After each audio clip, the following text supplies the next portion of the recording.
Good day everyone, especially to you sir. I am Lansidrik Gregory Ampong. And I'm Kevin Jan Banyas. Today we're going to present our system called Inventory Management System. In this video, we will walk you through a simple C++ application designed to manage inventory items efficiently. Our system supports adding, updating, deleting items, displaying the inventory, searching for items by name, calculating the total inventory value, and viewing low stock items.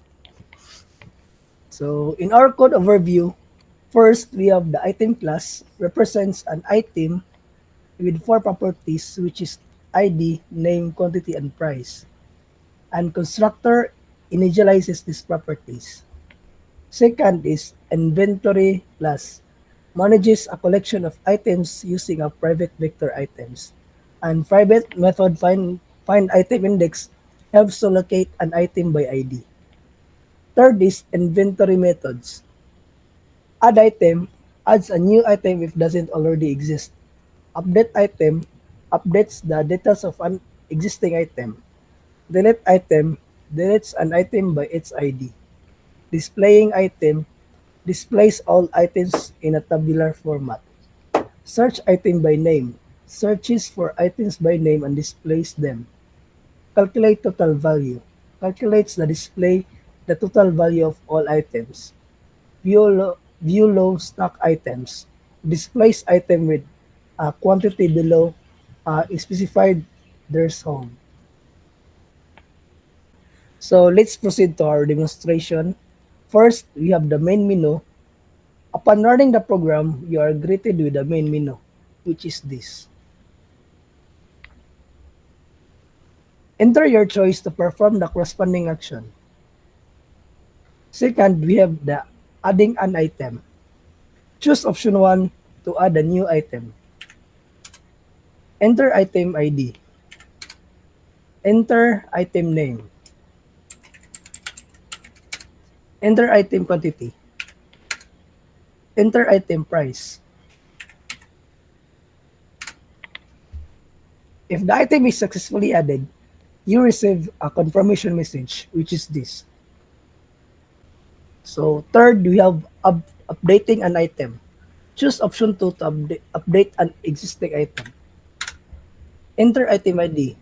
For example, we update the ID 1, which is the pencil.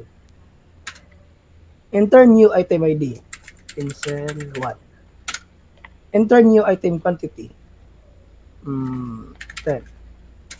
Enter new item price. 15.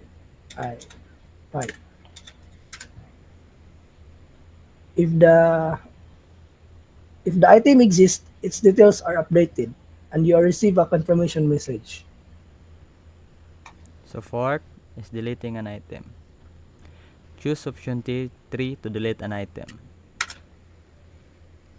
Input the ID of the item to delete. If the item exists, it is deleted and you receive a confirmation message.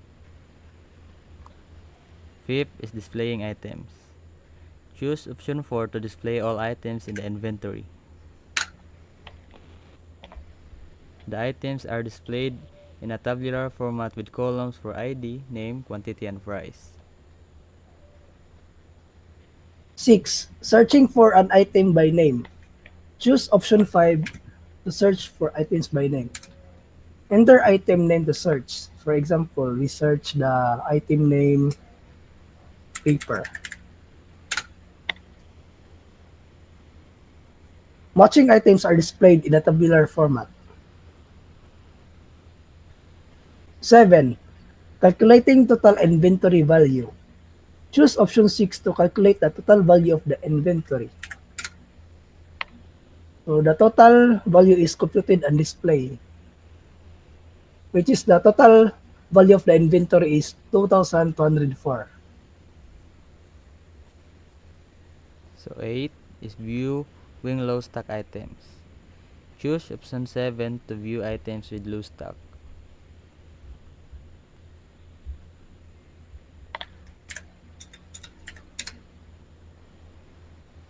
Input the quantity threshold. Items with the quantity below the threshold are displayed.